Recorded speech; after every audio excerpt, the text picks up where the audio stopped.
Salam, selamat pagi Bapak Ibu Saudaraku yang dikasihi Tuhan.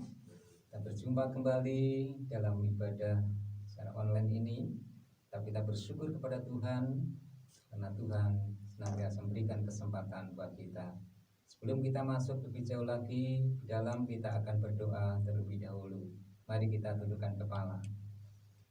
Bapa di dalam surga, terima kasih kami bersyukur kepada-Mu ya Tuhan. Kalau pagi ini Tuhan memberikan kesempatan buat kami untuk kami boleh bersama-sama dalam ibadah online ini, biarlah Tuhan terus pimpin dan sertai kami. Dan kami menyerahkan ya Bapa bagi setiap kami para pelayan-pelayan Tuhan. Biarlah urapan daripada Tuhan nyata atas kami. Terpujilah nama Bapa, kami serahkan ibadah kami ini dari awal hingga akhir, kami serahkan sepenuhnya ke dalam tangan kuasa-Mu di dalam nama Tuhan kami Yesus. Kami ucap syukur dan berdoa, haleluya, amin. Ya, sekali lagi salam, selamat pagi Bapak Ibu Saudara yang Tuhan. Oleh karena kasih dan kemurahan daripada Tuhan, sehingga kita boleh diberikan kesempatan, kekuatan, kesehatan oleh Tuhan kita. Mari kita senangkan akan hati Tuhan. Kita angkat dengan satu pujian yang mengatakan, mari kita sambut Sang Raja.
Itulah Tuhan Allah kita yang senantiasa layak kita agungkan dan kita sembah.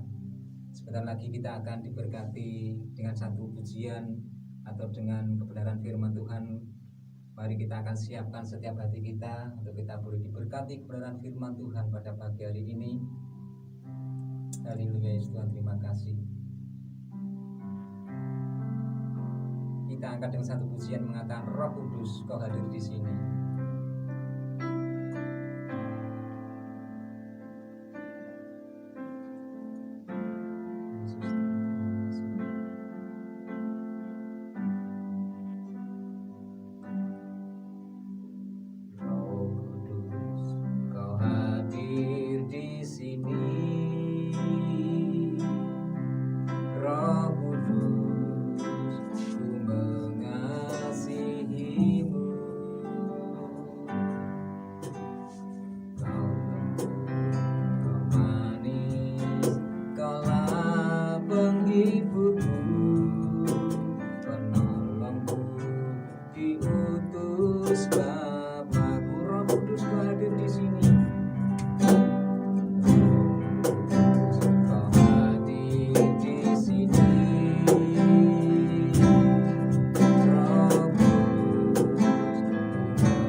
hanya akan sampaikan kebenaran firman Tuhan. Shalom saudara, puji Tuhan pagi hari ini kita bisa bersama-sama kembali di dalam ibadah raya. Dan sebelum kita dengar firman Tuhan, mari kita akan berdoa. Bapa Sorgawi, kami datang kepadamu Tuhan pagi hari ini. Kami mengucap syukur buat kesempatan yang Tuhan masih berikan kepada kami. Kami satukan hati kami Tuhan, untuk kami bersama-sama dengan keluarga kami mendengar firman-Mu. Tuhan, urapi kami, beri kepada kami telinga seorang murid, supaya kami dapat mendengar dengan baik. Beri kepada kami hati seorang hamba, supaya ketika kami mendengar, kami juga dapat melakukan firman-Mu. Terima kasih Tuhan, urapi kami dengan pengurapan yang baru. Dan kami menyerahkan sepenuhnya waktu ini dalam pimpinan-Mu. Di dalam nama Tuhan kami Yesus Kristus, kami sudah berdoa. Amin. Renungan firman Tuhan pagi hari ini, saya mengambil satu tema, jebakan pemenang. Pengkhotbah pasal 7 ayat yang ke-8 berkata, akhir suatu hal lebih baik daripada awalnya. Saudaraku yang dikasihi oleh Tuhan, perjalanan sampai ke garis akhir tidaklah mudah. Tantangan, rintangan dengan mudah dapat kita ketahui. Tetapi jebakan, dia tidak terlihat jelas. Dan itu sangat berbahaya. Karena itu kita harus selalu waspada. Bukan hanya ketika kita berada di padang gurun, tetapi juga pada saat-saat di mana perjalanan hidup kita begitu mulus. Kita harus selalu waspada. Karena firman Tuhan berkata, waspada dan berjaga-jagalah. Sebab lawanmu si iblis itu berkeliling dan mengaum-ngaum dan hendak menerkam barang siapa yang lengah. Selalu berjaga-jaga dan selalu waspada. Karena iblis akan selalu mencari celah untuk menjatuhkan anak-anak Tuhan. Dia akan mencari celah dengan berbagai cara. Entah itu dengan kelemahan kita. Entah itu ketika kita sedang ada di puncak sukses. Kita sedang ada di puncak keberhasilan. Karena pohon yang besar itu akan lebih rentan tertepa oleh angin, diterpa oleh angin maksud saya. Dan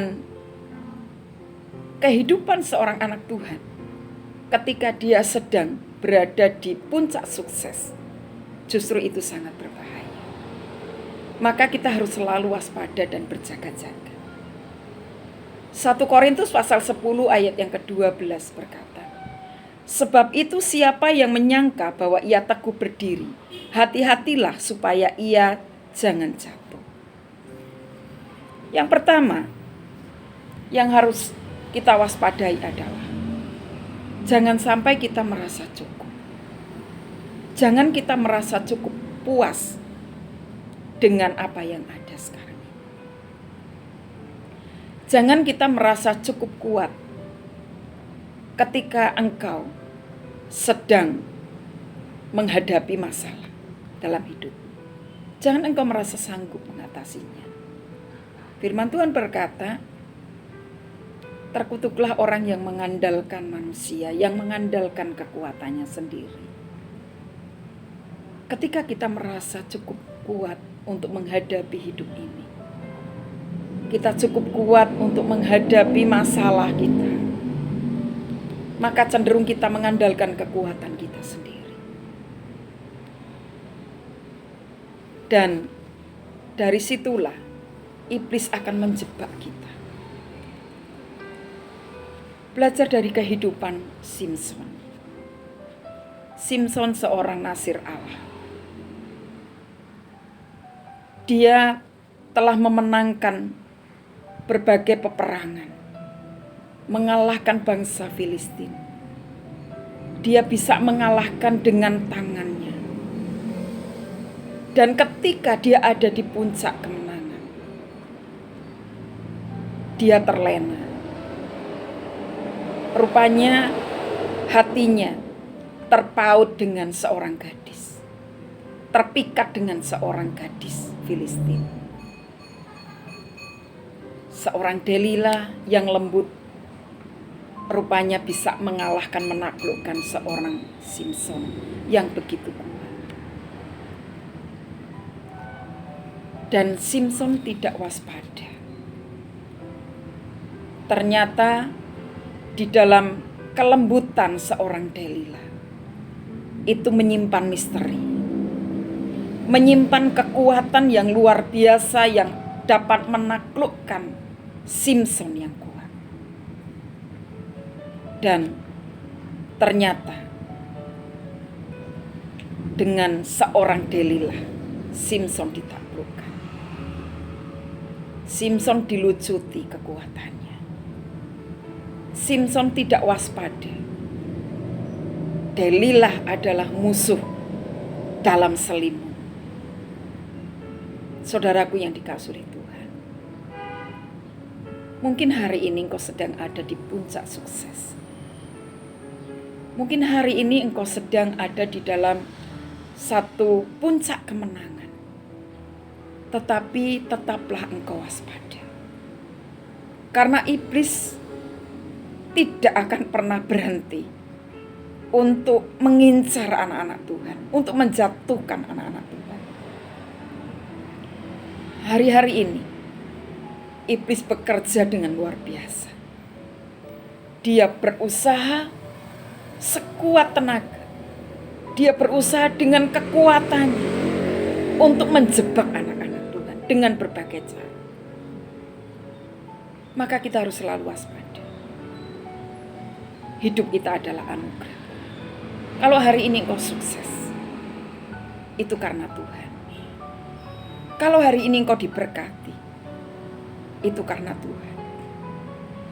Jangan engkau lupa, semua yang engkau terima, yang engkau miliki, itu datang dari Tuhan. Hidup adalah anugerah. Maka selalu waspada dan berjaga-jaga. Jangan engkau merasa cukup mampu menghadapi hidup ini. Tanpa Tuhan kita tidak bisa berbuat apa-apa. Di luar Tuhan kita tidak dapat berbuat apa-apa. Yang kedua, jangan merasa diri kita berarti. Bilangan pasal 12 ayat yang kedua. Sungguhkah Tuhan berfirman dengan perantaraan Musa saja? Bukankah dengan perantaraan kita juga Ia berfirman?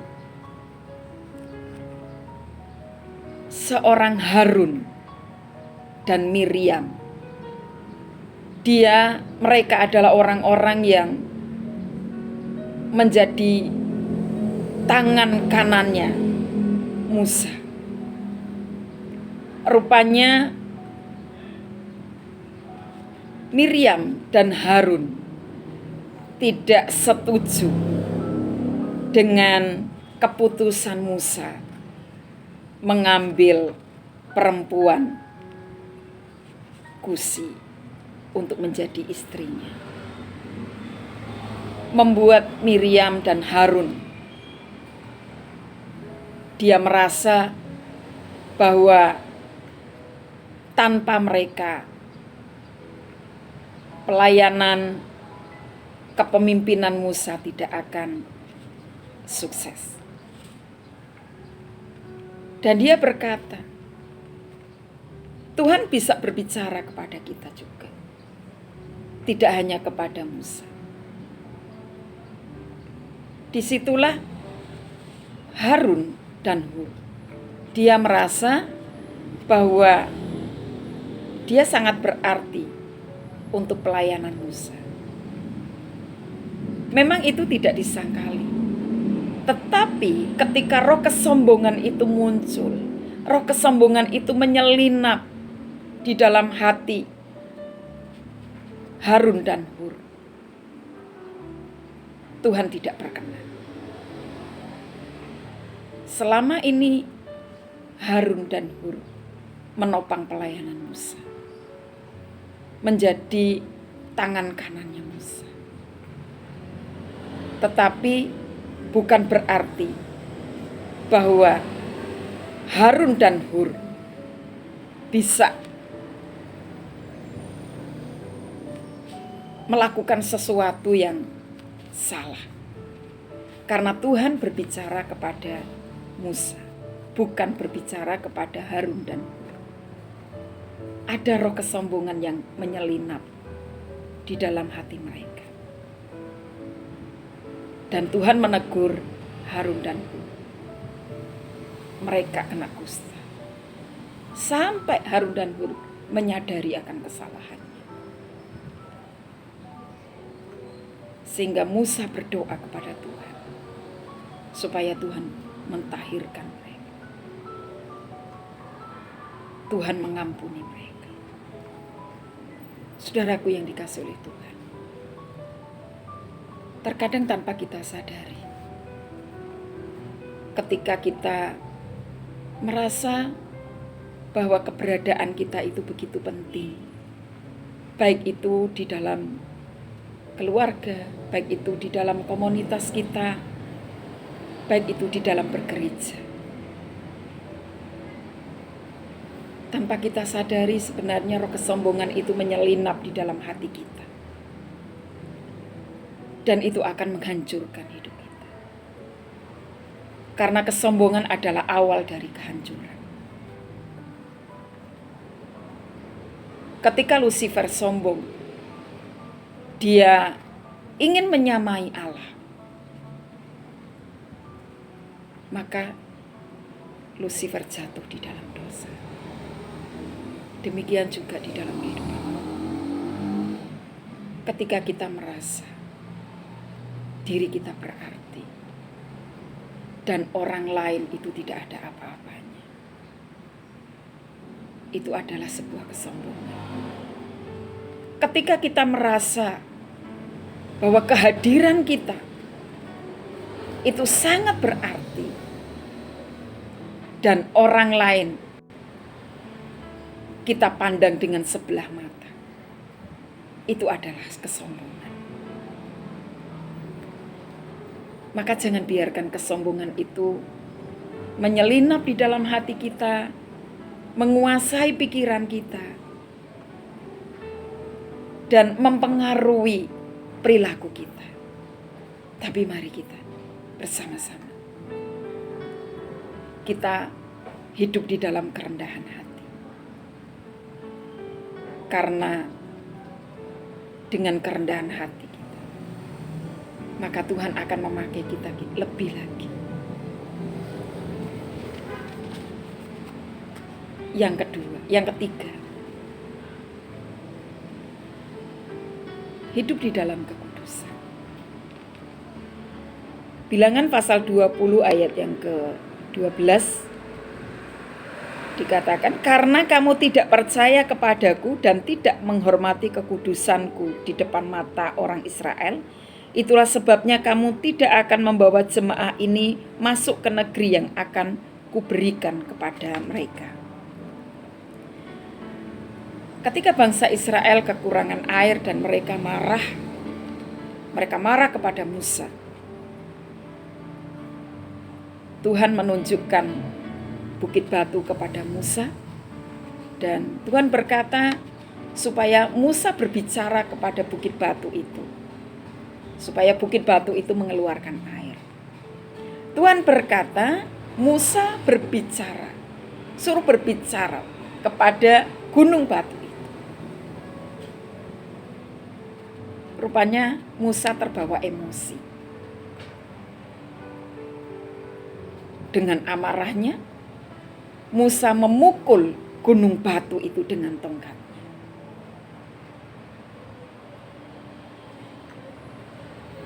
Saudaraku yang dikasihi oleh Tuhan, sebenarnya manusiawi Musa marah. karena didesak oleh bangsa Israel. Bangsa Israel marah dan memaki-maki Musa. Dan pada akhirnya Musa marah. Itu manusiawi. Tetapi kesalahan terbesar adalah Tuhan berfirman kepada Musa supaya Musa berbicara kepada gunung batu itu. Bukan memakai otoritasnya, bukan memakai tongkatnya. Namun Musa dengan kemarahannya, dia memukul batu itu. Memang keluar air. Ada mujizat. Tetapi Musa tidak melakukan seperti apa yang Tuhan perintahkan. Tuhan tidak menyuruh Musa untuk memukul gunung batu itu dengan tongkatnya. Tetapi Tuhan menyuruh, Tuhan berfirman supaya Musa berbicara kepada gunung batu itu. Tetapi Musa memukulnya dengan tongkat dan keluar air juga di depan bangsa Israel. Kemarahan yang tidak terkontrol itu membuat Musa tidak bisa masuk ke tanah perjanjian. Musa hanya bisa melihat dari kejauhan. Tanpa kekudusan, kita tidak bisa melihat Allah. Katakan firman Tuhan, katakan demikian. Jadi kita harus menjaga kekudusan hidup kita. Hidup dalam kekudusan. Karena ini adalah jebakan.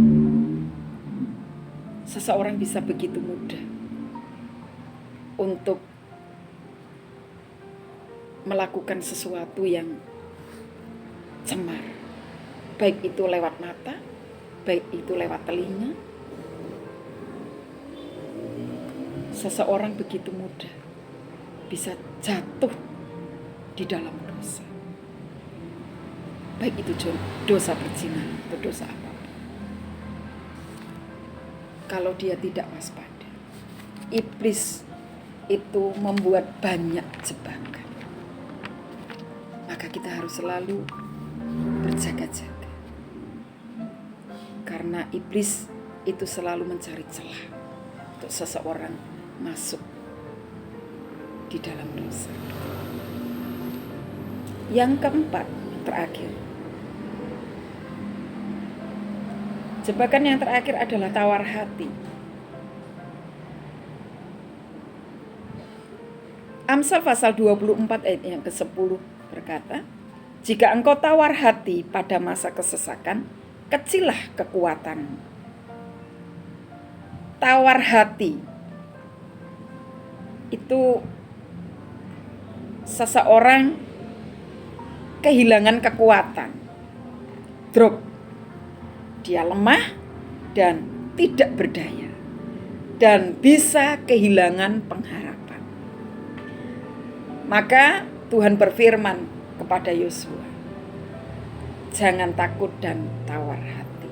Berulang kali Tuhan berbicara kepada Yosua supaya jangan takut dan jangan tawar hati. Saudaraku yang dikasihi oleh Tuhan, ada banyak hal yang membuat kita takut hari-hari ini. Apalagi kita masih ada di masa-masa pandemi, keadaan ekonomi yang tidak semakin membaik, membuat orang menjadi takut, menjadi khawatir. Tapi jangan sampai kita tawar hati.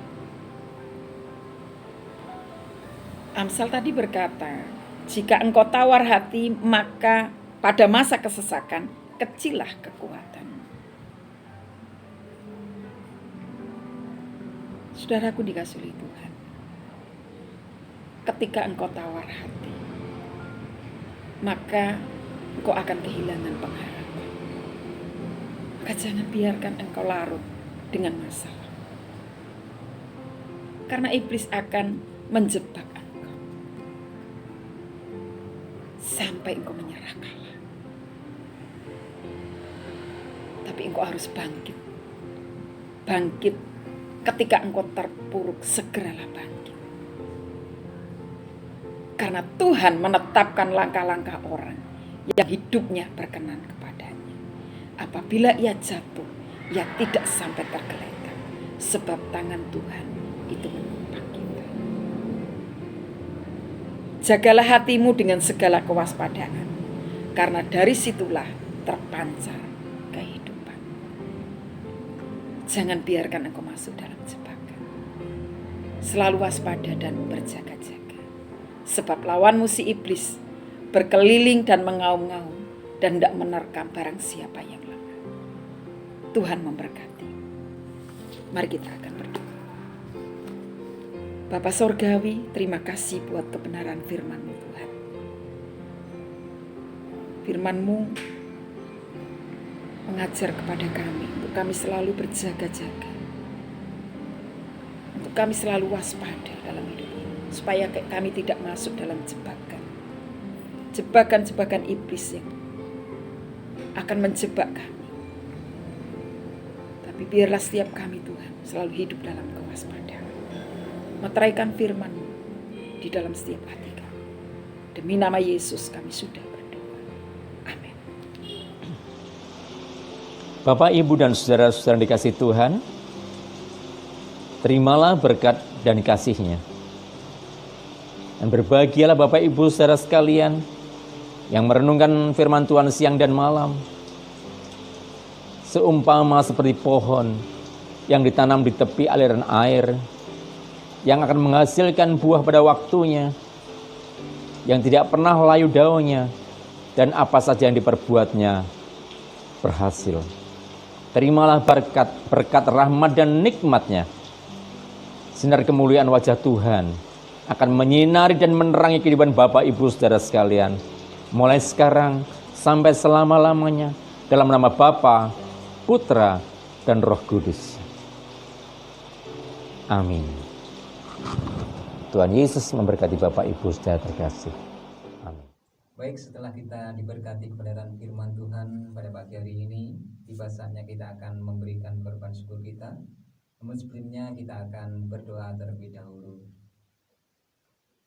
Bapa di dalam surga, kami bersyukur kepadamu atas segala anugerah dan berkat daripada Tuhan, pertolongan-Mu nyata atas kehidupan kami. Dan pagi ini Tuhan, kami ingin berikan korban syukur kami, kiranya Bapa kuduskan, sehingga persembahan kami ini boleh layak dan berkenan kepada Tuhan. Terima kasih, kami bersyukur dan kami serahkan persembahan kami ini. Jadi dalam nama Tuhan kami Yesus, kami berdoa dan kami bersyukur kepada Tuhan. Haleluya. Amin. Mari kita akan pujikan satu pujian berkuasa di bumi di surga.